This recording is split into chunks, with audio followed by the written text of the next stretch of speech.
फिर एक बार निगरानी ब्यूरो के हत्थों चढ़ा एक घूसखोर पदाधिकारी।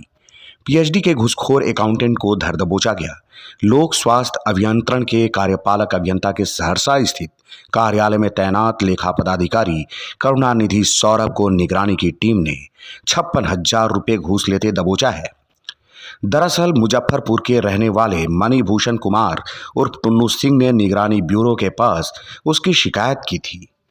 टुन्नू सिंह ने अपनी शिकायत में कहा था कि वो सहरसा में रहकर ठेकेदारी करते हैं और एक बिल पास कराने को लेकर लेखापाल के द्वारा घूस मांगा जा रहा है और फिर निगरानी विभाग ने अपने स्तर से जांच की और उसे सही पाया।